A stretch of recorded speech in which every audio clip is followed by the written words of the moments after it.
Hey, beautiful soul. If you've ever trusted the wrong person, buckle up. This one's for you. Hey everyone, welcome back. If you're new here, hit that like button and subscribe with notifications on, because this story is about to get wild. What I'm about to tell you destroyed my marriage, exposed a decade of lies, and ended with me standing in a room full of people who hated me, holding the one piece of paper that made every single one of them shut up forever. This is the story of how my husband told his entire family I was the reason we couldn't have kids. And this is the story of how I proved, in front of all of them, that not only was he the infertile one, he already had a secret child he was paying to hide.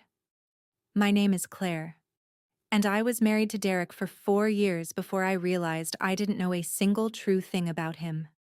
The first time he said it, we were in the car, just the two of us. I had been crying because I'd gotten my period again. 3 years of trying. 3 years of ovulation tests and prenatal vitamins and temperature charts that made me feel like a science experiment. Derek had been quiet for most of the drive. Then, at a red light, he looked at me and said, "Maybe you should accept that some women just aren't meant to be mothers." I remember the way the words hung in the air. Heavy. Final. Like a door slamming shut. I didn't say anything. I just stared out the window and wondered if he was right. But the first time he said it in front of his family, that was the night everything really started. It was Thanksgiving. Margaret, his mother, had spent the entire afternoon making subtle comments about how Sarah, Derek's younger sister, was pregnant with her second child. How the house needed more little feet running around. How Derek had always been the golden child, the one who was supposed to carry on the family name. Every word was a needle, and by the time we sat down to dinner, I was bleeding from a dozen invisible wounds. Margaret passed the mashed potatoes and looked directly at me. "So, Claire, any news? It's been what, 3 years now?" I felt my face burn. "We're still trying, Margaret. These things take time." "Time," she repeated, like I'd said something funny. "Derek, honey, have you two seen a specialist? Or is Claire still doing those, what do you call them, natural methods?" Derek set down his fork. He didn't look at me. He looked at his mother, and then at his father Robert, and then at Sarah's husband Tom, like he was addressing a boardroom. "We've seen doctors," he said. His voice was calm, controlled, the voice he used when he wanted people to know he was being reasonable. "The specialists ran all the tests. Everything on my end is fine. Perfect, actually." He paused, took a sip of wine. "It's Claire. She's infertile." The word hit the table like a brick. I couldn't breathe. I literally could not pull air into my lungs. I looked at Derek, waiting for him to laugh, to say it was a joke, to take it back. He didn't even glance at me. Margaret's face softened in that terrible, pitying way that made me want to scream. "Oh, Claire, you poor thing, and you never told us?" I, my voice came out as a whisper. "That's not, we don't know that. The doctors never said, they said there's no issue with me," Derek interrupted. His tone was gentle now, patient, like he was explaining something to a child. "Claire's tests came back inconclusive, but the specialist was pretty clear. The problem is on her side. We're looking at options, but you know how she feels about IVF." I had never said I was against IVF. We had never even discussed IVF. We had never discussed any of this because Derek had always told me we just needed to relax and stop trying so hard. But now, in front of his entire family, he had built a narrative where I was the broken wife who refused treatment. Where he was the long-suffering husband, heroically standing by his defective woman. Sarah reached across the table and patted my hand. "Don't worry, Claire. You can always adopt. Or get a surrogate. There are options for women in your situation." Women in your situation. like I had a disease, like I was a charity case. I looked at Derek again. He was cutting his turkey, jaw tight, eyes down. He had just thrown me to the wolves to save himself from his mother's disappointment, and he didn't even have the decency to look sorry. That night, in his parents' guest bedroom, I confronted him. "Why did you say that?" My voice was shaking. "We never got those results. You know we never got those results." Derek was taking off his watch, moving slowly, like he had all the time in the world. "Claire, don't make a scene. My mother was pressuring me. What was I supposed to say? That we're both clueless? That we're just rolling the dice every month like teenagers?" "You're supposed to tell the truth. You're supposed to say we don't know yet." "The truth is that I'm fine." He turned to look at me, and there was something cold in his eyes that I'd never seen before. Something that looked almost like satisfaction. "I've always been fine. If you want to keep chasing fairy tales, that's on you. But I'm not going to let my family think I'm the problem." "So you made me the problem?" He shrugged. "Someone has to be." I should have left that night. I know that now. But I didn't. I was 32 years old. I had given up my apartment in the city to move into his house. I had merged my bank accounts with his, and I had spent 3 years believing that if I just tried hard enough, if I just wanted it badly enough, I would get pregnant and everything would be perfect. I didn't leave because I was terrified that he was right, that I was broken, that the empty space in our nursery was my fault. So I stayed, and I swallowed it. And for the next 6 months, I became infertile Claire in the eyes of the Harrison family. Margaret stopped asking about babies and started sending me articles about accepting childlessness. Robert looked at me with that sad, disappointed expression that made me feel 2 inches tall. At family dinners, Sarah would talk about her pregnancy symptoms in excruciating detail and then catch herself, look at me, and say, "Oh, I'm so sorry, Claire. I forgot." She never forgot. And Derek? Derek played his part perfectly. The devoted husband. The martyr. The man who had married a barren woman out of the goodness of his heart.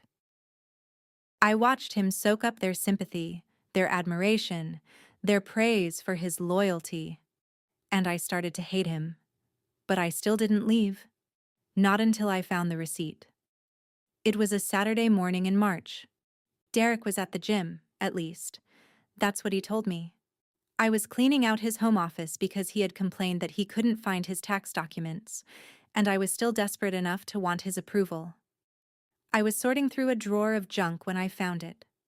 A crumpled receipt from a children's boutique in the next town over. $412. Winter coats, boots, toys, paid in cash. We didn't have children. We didn't have nieces or nephews on his side yet. Sarah's second was due in 2 months, but she lived 3 hours away and shopped online. And Derek had no friends with kids he was close enough to buy $400 gifts for. I sat on the floor of his office with that receipt in my hand, and something in my chest went very, very quiet. I started looking, really looking. His phone was password protected, but his laptop wasn't. He never thought I was smart enough to go through it. I found emails, dozens of them, wire transfers to someone named Jessica Morales, memo lines that said N, or support, or monthly. I found a P.O. box rental in his name, and I found a calendar entry from 2 years ago labeled N birthday 4. N, Noah. I didn't sleep that night. I sat at the kitchen table with a bottle of wine I didn't drink, and I stared at those emails until the words stopped making sense. My husband had a child, a 4-year-old child. He had been paying for this child for years, and he had been telling his family and me that I was the reason we were childless. The betrayal was so enormous that I couldn't even cry. I just sat there, numb, while my brain tried to rearrange everything I knew about my life into this new, terrible shape. But here is where the story takes a turn, because I didn't confront him. Not yet. See, I had something Derek didn't know about. I had access. Before I married Derek, I worked as a medical records administrator at Westbridge General. I had left the job after the wedding because Derek wanted me to focus on our future family, but I still had friends there. People who owed me favors, and I knew exactly how the system worked. If Derek had a child, he had to have known about his fertility. You don't accidentally father a child and then accidentally pay for it for 4 years while telling your wife she's infertile. Something wasn't adding up, and I needed to know what. So I made a call to my old supervisor, Linda. We had lunch. I told her I was worried about Derek.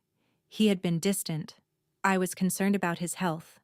I just wanted to make sure he had gotten his test results from last year's physical. Linda was a romantic. She believed in marriage. She pulled his file.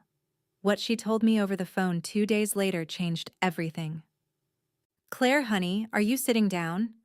Linda, just tell me. Derek had a semen analysis done 18 months ago, right before he told you to stop working, actually. The results they're definitive, Claire. A zoospermia. 0 sperm count. Complete infertility. There's no way he fathered a child naturally. Ever. The room spun. I gripped the edge of the counter. Are you sure? It's right here in his chart. Dr. Holloway referred him to a urologist. There's a note that the patient was informed of the results and declined further treatment. He knew, Claire. He's known for over a year that he can't have children. A year.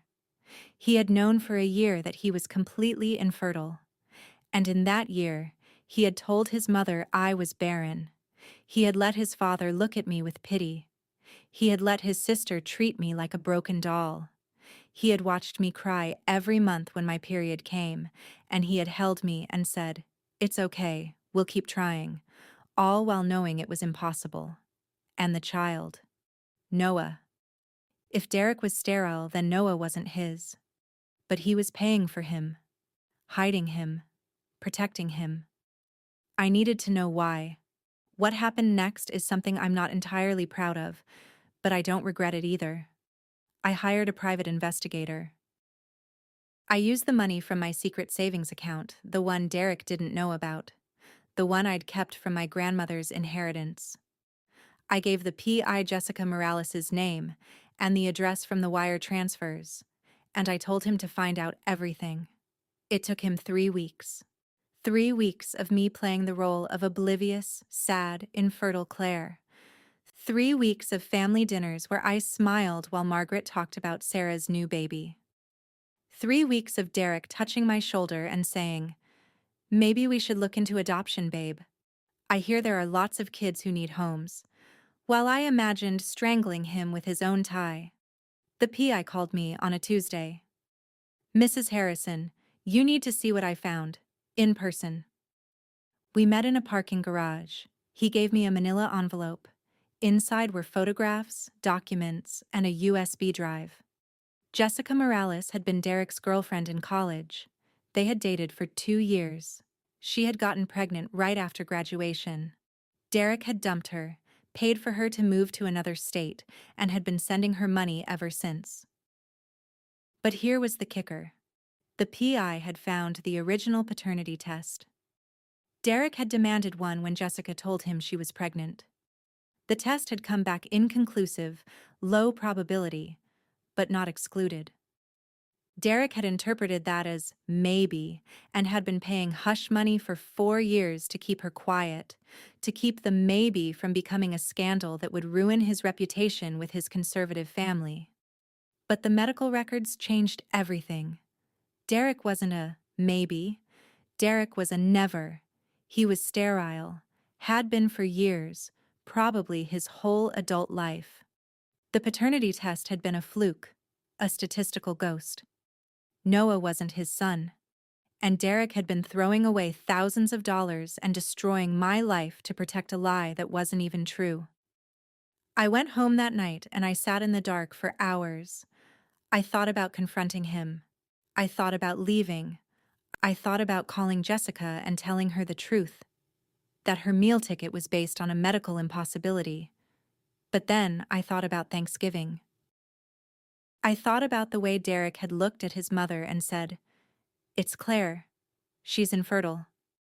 I thought about the pity, the whispers, the way my own family had started to distance themselves because they didn't know how to talk to me anymore. I thought about the nights I had prayed to a God I wasn't sure I believed in, begging for a baby, hating my own body, while my husband sat beside me knowing the truth and saying nothing.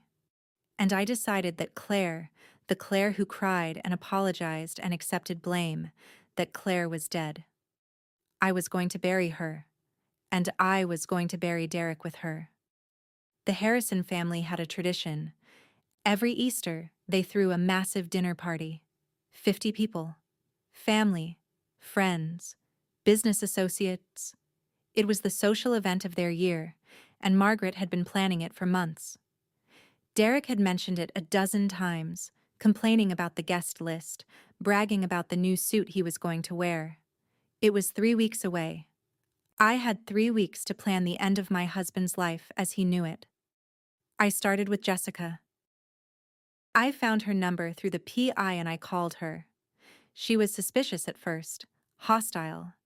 But when I told her I was Derek's wife, and when I told her I knew about Noah, and when I told her that Derek was medically incapable of being Noah's father, the silence on the other end of the line was deafening. "He's been paying you for 4 years for a child that biologically cannot be his," I said. My voice was steady. I was surprised by how steady. "I have the medical records. I have the original paternity test. And I have a proposal for you." Jessica met me at a coffee shop the next day. She was younger than I expected. Tired looking, with dark circles under her eyes and a defensive set to her shoulders. But when I laid the paperwork in front of her, the azoospermia diagnosis, the urologist's notes, the timeline that proved Derek had known he was sterile before he ever sent her a dime, she started to cry. "He told me I was the only one," she whispered. "He told me if I ever told anyone, he would take Noah away. That his family had lawyers, that I would never see my son again." "I've been so scared, Claire. I've been so scared for so long." I handed her a tissue. "I know, and I'm sorry, but I'm going to make him pay for both of us, and I need your help." She agreed. She recorded a video statement on my phone. She told everything, how they met, how he abandoned her when she got pregnant, how he had been paying her monthly to stay silent, how he had threatened her. She cried real tears.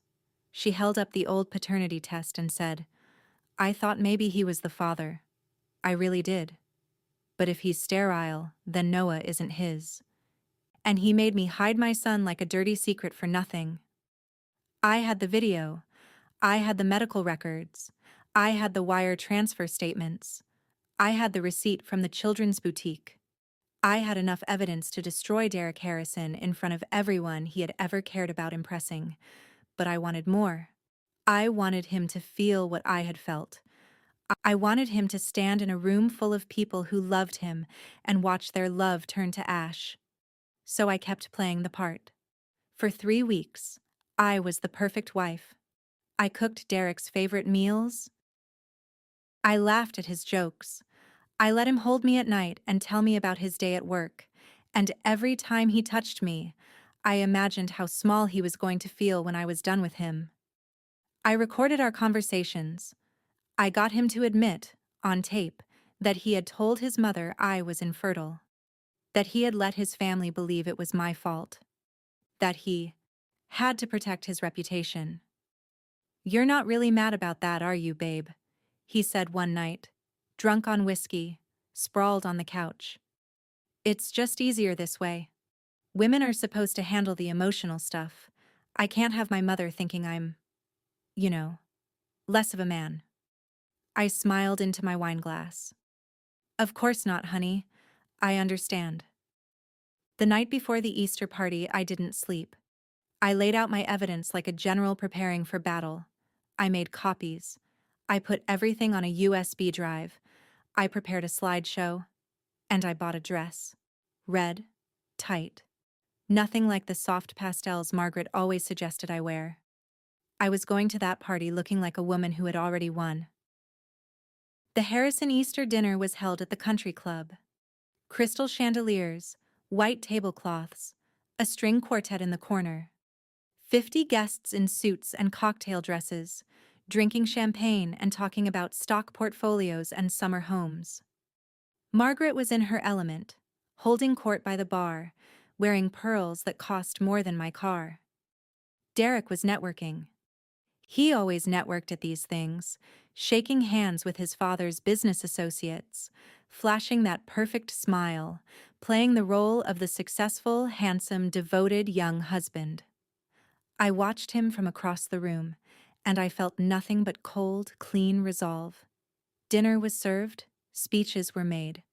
Robert Harrison stood up and talked about family values, about legacy, about the importance of carrying on the Harrison name.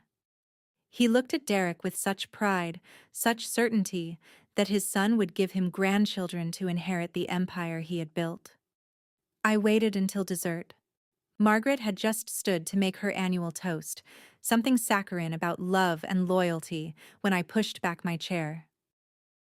The sound of the legs scraping against the hardwood floor cut through the room like a knife. "Actually, Margaret," I said, my voice carrying to every corner of the room, "before you toast to loyalty, I think there's something everyone here needs to see." Derek laughed, a nervous, confused laugh. "Claire, what are you doing? Sit down." I didn't sit down. I walked to the front of the room, where the club had a projector set up for the slideshow of family photos that always played during dessert. I pulled out my laptop. I plugged in the USB. "Claire." Derek's voice had changed. There was an edge to it now. "This isn't funny. Come back to the table." I turned to face the room. 50 faces stared back at me. Margaret looked annoyed. Robert looked concerned. Sarah was whispering to her husband. "For the past year," I said, my voice steady and clear, "my husband has been telling all of you that I am infertile, that I am the reason we cannot have children, that I am broken." A murmur ran through the crowd. Derek's face went white. "That's a private matter, Claire," Margaret hissed. "Have some dignity." "Oh, I agree, Margaret.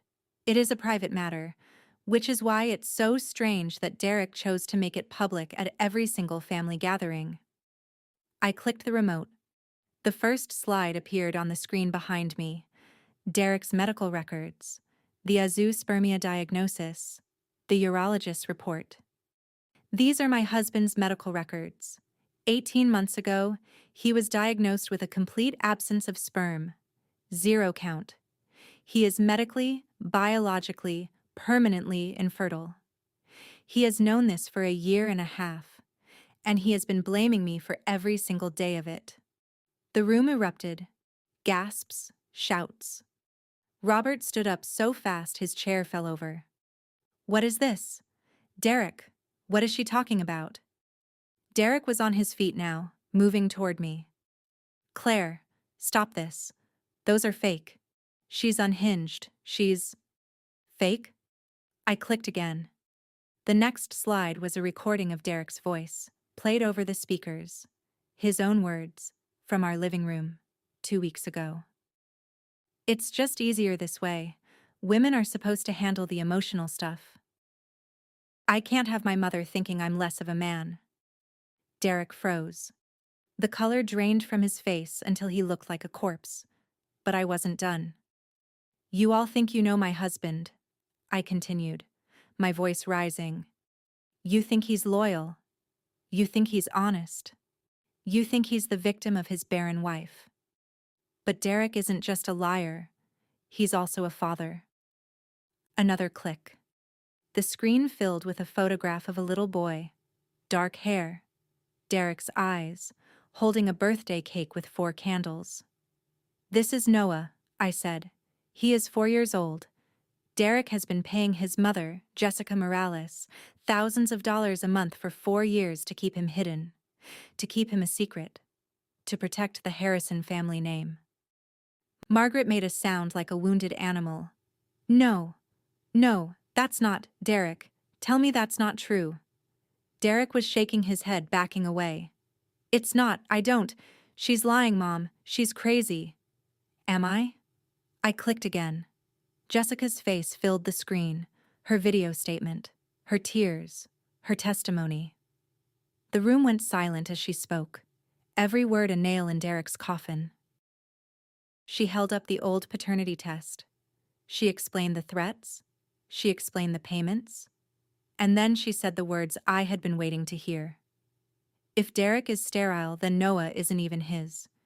He destroyed my life and Claire's life to protect a child that isn't his son. The silence that followed was absolute. You could hear the string quartet tuning their instruments in the next room. Robert Harrison looked at his son with an expression I will remember until the day I die. It wasn't anger. It wasn't disappointment. It was the look of a man realizing that everything he had built, everything he had believed, was built on sand. Derek turned to me, and for the first time in 4 years, I saw real emotion in his eyes. Terror. Claire, please. I can explain. I was scared. I was. Mom always pressured me. You don't understand what it's like to be the only son. To have to. To have to what? I cut him off. My voice was ice. To have to destroy my reputation to save yours? To have to let me cry myself to sleep every night thinking my body had failed us? To have to pay hush money to a woman you abandoned while you told your mother I was the defective one? I stepped closer to him. The room was holding its breath. You wanted me to be the villain, Derek. You wanted me to carry your shame. And I did. For a year, I carried it. I let them look at me like I was less than. I let them pity me. I let them whisper about me. And all that time, you knew the truth. You knew, and you said nothing. I turned back to the crowd. But here's the thing about medical records.